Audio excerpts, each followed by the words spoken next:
बांग्लादेश बनाने के आंदोलन की वजह से कैद शेख मुजीबुर रहमान 2 महीने बाद जेल से छूटे थे। वे अपने गृहनगर गोपालगंज पहुंचे।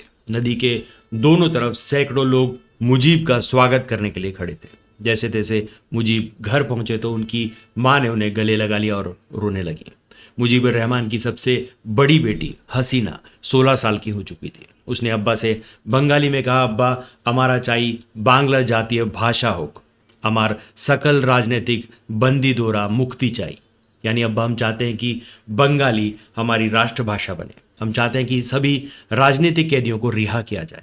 शेख मुजीबुर रहमान अपनी किताब द अनफिनिश मेमोरी में लिखते हैं कि हसीना की बातें सुनकर मैं चौंक गया। बांग्लादेश में एक उम्मीद का प्रतीक रही शेख हसीना पिछले 15 साल में कैसे एक निरंकुश शासक बन गई और आखिरकार उन्हें देश से क्यों भागना पड़ा, जानेंगे इस वीडियो में। बांग्लादेश की सेना 1975 से देश पर राज कर रही थी। 1978 में मार्शल लॉ के तहत चुनाव हुए। इसमें army chief general Hussain Muhammad Ershad को राष्ट्रपति चुना गया। बांग्लादेश नेशनल पार्टी बीएनपी की प्रमुख खालिदा जिया और आवामी लीग एएल की प्रमुख शेख हसीना ने हाथ मिलाए और देश में स्वतंत्र और निष्पक्ष चुनाव की मांग की। चुनाव के लिए दो दुश्मन एक साथ मिलकर देश भर में विरोध प्रदर्शन कर रहे थे।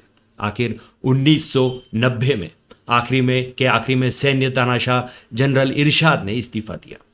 1991 की शुरुआत में बांग्लादेश में लोकतंत्र ने करवट लेनी शुरू की। कार्यवाहक राष्ट्रपति शहाबुद्दीन अहमद को 27 फरवरी 1991 को स्वतंत्र और निष्पक्ष चुनाव कराने का काम सौंपा गया। इसमें बीएनपी ने 300 में से 140 सीटें जीती और सरकार बनाई।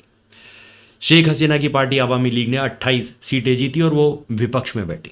खालिदा जिया देश की पहली महिला प्रधानमंत्री बनी और उनके सामने विपक्ष में एक महिला शेख हसीना ही थी। 1994 में शेख हसीना विपक्ष का जबरदस्त नेतृत्व कर रही थी। हसीना ने सरकार पर करप्शन का आरोप लगाया और समूचे विपक्ष से इस्तीफा करवा दिया। इसके कारण संसद में कई सीटें खाली हो गईं। फरवरी 1996 में आम चुनाव हुए तो शेख हसीना ने मांग की कि खालिदा पीएम पद से इस्तीफा दें, फेयर इलेक्शन के लिए एक केयरटेकर सरकार बने। ये नहीं हुआ और हसीना ने चुनाव में पार्टिसिपेट नहीं किया। फरवरी में जब चुनाव हुए तो केवल 21% मतदान हुआ। खालिदा जिया जीतकर दूसरी बार प्रधानमंत्री बनी। जब देश में नए चुनाव की मांग बढ़ी तो नई सरकार ने संविधान सरकार बनाकर कानून बनाया कि चुनाव कराने के लिए एक केयरटेकर सरकार होगी। 12 दिन बाद खालिदा जिया ने इस्तीफा दे दिया। केयरटेकर सरकार के लिए पूर्व चीफ जस्टिस मोहम्मद हबीबुर रहमान को नया प्रधानमंत्री बनाया गया। जून 1996 में फिर से हुए आम चुनाव में आवामी लीग को जबरदस्त सफलता मिली। हसीना को जनता ने 300 में से 146 सीटें दी। बीएनपी ने 116 सीटें जीती। उस वक्त जेल में बंद पूर्व सैन्य तानाशाह इरशाद की जातीय राष्ट्रवादी पार्टी ने 32 सीटें जीती। इरशाद की जेपी के साथ अघोषित गठबंधन बनाकर हसीना पहली बार प्रधानमंत्री बनी। पहले ही कार्यकाल में भारत की तरफ दोस्ती का हाथ बढ़ाया। इस साल हसीना ने भारत सरकार के साथ गंगा जल बंटवारा समझौता किया था। देश में कई लोगों के फायदे की कई योजनाएं चलाई जिससे हसीना की लोकप्रियता बढ़ी। 2001 में आम चुनाव हुए और हसीना को हार का मुंह देखना पड़ा। एक बार फिर वो विपक्ष में आ गई। खालिदा जिया को 193 सीटें मिली और हसीना की आवामी लीग को केवल 62 सीटें मिली। 2006 में जब केयरटेकर सरकार चुनने की बारी आई तो बीएनपी और आवामी लीग दोनों में ठन गई। झगड़ा देख राष्ट्रपति इजाजुद्दीन अहमद ने खुद को कार्यवाहक प्रधानमंत्री घोषित किया। जनवरी 2007 में चुनाव कराने का ऐलान किया। हसीना ने खालिदा जिया पर भ्रष्टाचार और पक्षपात का आरोप लगाकर चुनाव के सारे नॉमिनेशन वापस ले लिए। चुनाव मैदान में दूसरे पक्ष में कोई भी नहीं था। राष्ट्रपति ने इमरजेंसी का ऐलान किया। देश आर्मी के हाथ में आ गया। भ्रष्टाचार के आरोप में आर्मी ने हसीना और खालिदा दोनों को गिरफ्तार कर लिया।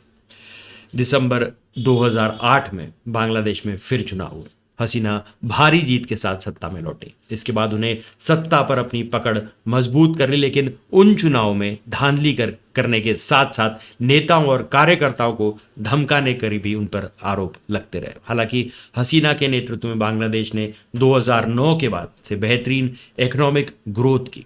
मुस्लिम बहुल राष्ट्र बांग्लादेश कभी दुनिया के सबसे गरीब देशों में से एक था, अब यह तेजी से बढ़ने वाली अर्थव्यवस्थाओं में से एक है।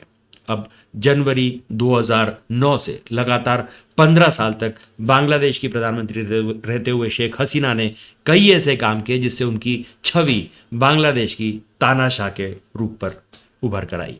अब ऐसे में ऐसी 7 बड़ी वजहों पर चर्चा करेंगे।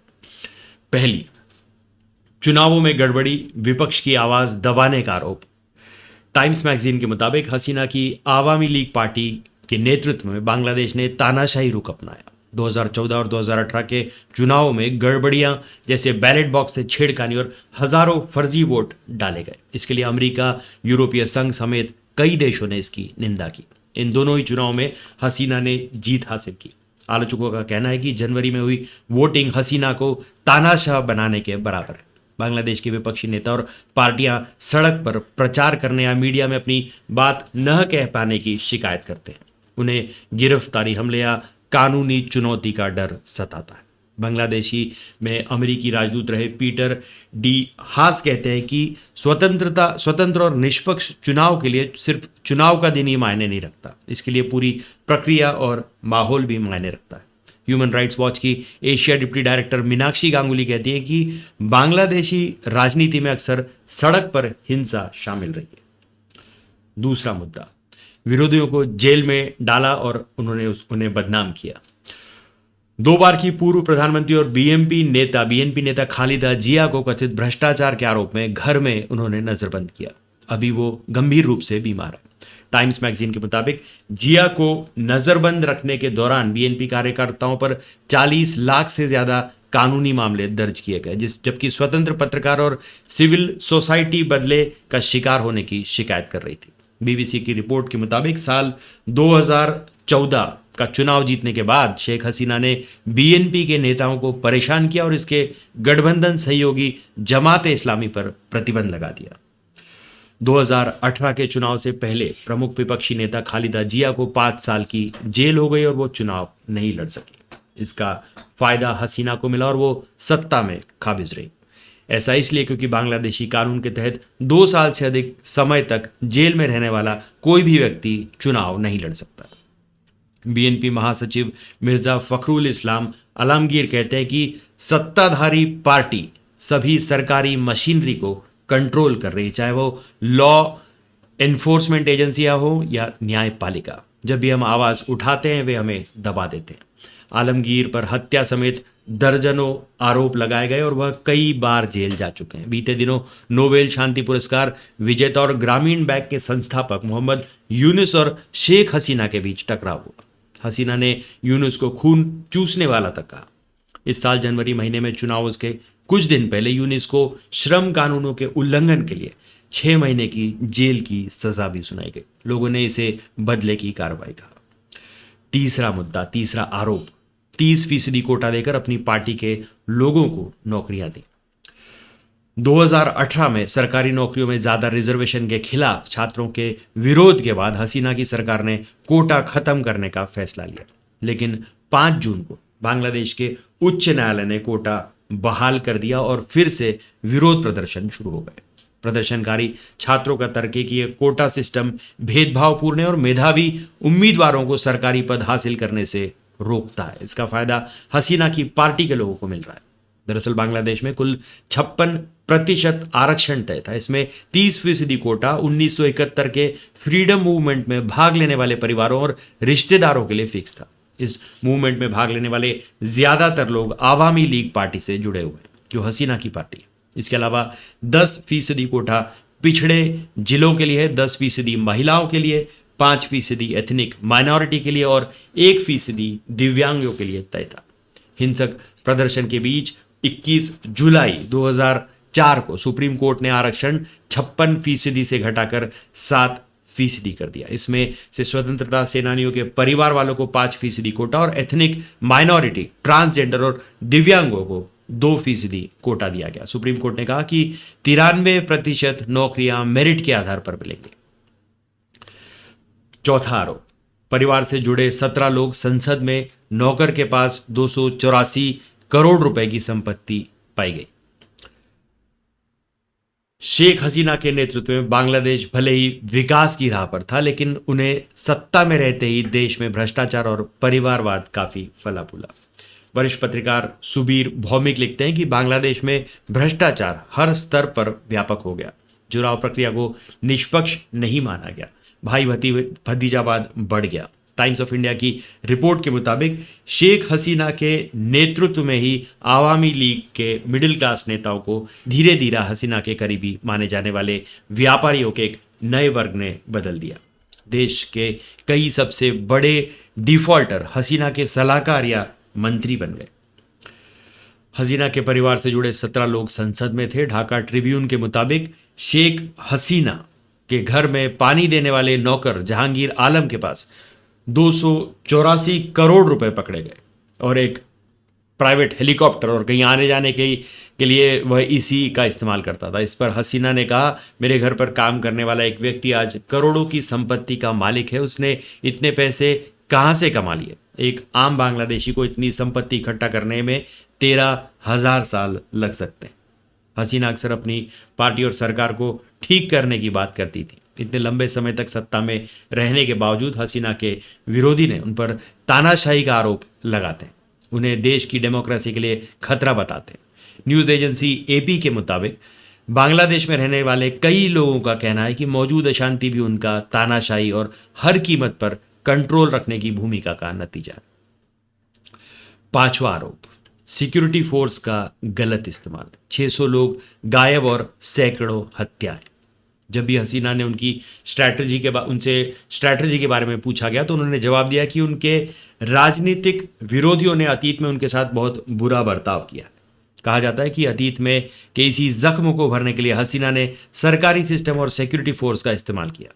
लंबे समय से बांग्लादेश के सुरक्षा बलों पर गंभीर आरोप लगते रहे। इनमें से सबसे ज़्यादा कुख्यात है रैपिड एक्शन बटालियन यानी राबी। 2004 में बनी रैब का आरोप है कि इसने दिन दहाड़े लोगों को अगवा किया, लोगों को बिना किसी पूछताछ के उन्हें मार डाला, एक्स्ट्रा जुडिशियल किलिंग्स को अंजाम दिया। 2021 में अमेरिका में ह्यूमन राइट्स के उल्लंघन का हवाला देते हुए रैब पर सैंक्शन पर बैन लगा दिया। ह्यूमन राइट्स ग्रुप्स का अनुमान है कि 2009 में हसीना के दोबारा सत्ता में आने के बाद से अब तक यानी 15 सालों में जबरन गायब किए गए कम से कम 600 केस सामने आए। सैकड़ों लोग एक्स्ट्रा जुडिशियल किलिंग का शिकार हुए। बीबीसी के मुताबिक कई ह्यूमन राइट्स एक्टिविस्ट और जर्नलिस्ट को गिरफ्तारी, निगरानी और उत्पीड़न समेत कई कार्यवाहियों का सामना करना पड़ा। पत्रकारों के खिलाफ सख्त कानून इस्तेमाल किया गया और इसके बारे में जानकारों का कहना है कि प्रेस की आजादी का गला घोटा गया। छठवां आरोप, प्रदर्शन पर शिकंजा कसा। 300 से ज्यादा मौतें और 10,000 लोग हिरासत में। बीते महीने से जारी विरोध प्रदर्शन एक मामूली मुद्दे से प्रेरित थे, सरकारी नौकरियों में कुछ खास समूह को तरजीह देने वाला कोटा सिस्टम। लेकिन लोगों और स्टूडेंट्स का यह गुस्सा देश की माली हालत और बेरोजगारी को भी दर्शाता है, इसके जवाब में हसीना ने दमनकारी रणनीति अपनाई। शुरुआत में उन्होंने स्टूडेंट्स को सस्पेंड कर दिया, उन पर आरोप लगाया कि ये उन लोगों से जुड़े हैं जिन्हें फ्रीडम स्ट्रगल में बांग्लादेश को धोखा दिया। जब इससे गुस्सा और हिंसा ज्यादा भड़की तो उन्होंने शिकंजा कसना शुरू किया। जुलाई के अंत तक 200 से ज्यादा लोग मारे जा चुके थे और सैकड़ों लोग घायल थे। इसमें ज्यादातर छात्र और युवा कार्यकर्ता थे। लेकिन हिंसा बढ़ने के साथ साथ हसीना की सिचुएशन और खराब होती गई। हसीना ने कड़ा रुख अपनाते हुए कर्फ्यू लगा दिया और इंटरनेट एक्सेस बंद कर दिया। इसके अलावा पुलिस और सुरक्षा बलों ने 10,000 लोगों को हिरासत में लिया, जबकि हजारों लोगों पर आपराधिक आरोप लगाए गए। इस दौरान विरोध प्रदर्शन धीमा होता दिख रहा था, लेकिन खत्म नहीं हुआ। 4 अगस्त को फिर से शुरू हुए प्रदर्शन में बड़ी संख्या में लोग जुटे। हसीना ने एक बार फिर कड़ा रुख अपनाया। नतीजतन 100 से ज्यादा मौतें हुई, लेकिन प्रदर्शन और भी उग्र हो गया। हसीना ने आंदोलनकारियों को आतंकी तक करार दिया। इसके बाद तय हो गया कि हसीना ने जो दबदबा बांग्लादेश में बनाया था वो अब खत्म होने जा रहा है। बात सच साबित हुई और उन्हें देश छोड़ना पड़ा। 7वां आरोप, पिता मुजीबुर रहमान की छवि देश पर थोपी। पीएम बनने के बाद से ही हसीना ने बांग्लादेश को अपने पिता और नेशनलिस्ट नेता शेख मुजीबुर रहमान की छवि में ढलने का मिशन शुरू कर दिया। हालांकि मुजीबुर रहमान की हत्या से पहले उन पर देश को वन पार्टी स्टेट में तब्दील करने का आरोप लगता रहा। ढाका में लीगल एक्टिविस्ट और एडवोकेट शाहदीन मलिक ने न्यूयॉर्क टाइम्स को बताया कि इस बात से इनकार नहीं किया जा सकता कि शेख हसीना ने सबसे ज्यादा दर्द झेला। उन्होंने अपना पूरा परिवार खो दिया। हमारा हमेशा से मानना रहा है कि उन्हें उनके व्यक्तिगत दुख में उनके राजनीतिक काम और निर्णयों को प्रभावित किया। आगे वो लिखते हैं कि हसीना के पिता की प्रतिमाएं, छवि और कहानियां पूरे देश पर थोपी गई। उन्होंने अपने समर्थकों को पाकिस्तान से बांग्लादेश की आज़ादी के असली वारिस के तौर पर भी पेश किया। साथ ही उन्होंने अपने विरोधियों को देशद्रोही करार दिया। मलिक कहते हैं कि आखिरकार हम तानाशाही से आज़ाद हो गए। पहले हम सैन्य तानाशाह शासन चलाते थे, लेकिन अब यह सिविलियन तानाशाह पिछले सैन्य तानाशाहों की तुलना में ज़्यादा निरंकुश था। तो आज के लिए बस इतना ही। तब तक के लिए हंसते रहें, मुस्कुराते रहें, स्वस्थ रहें, व्यस्त रहें और मस्त रहें। जी हाँ, चैनल को भी ज़रूर सब्सक्राइब करें। धन्यवाद।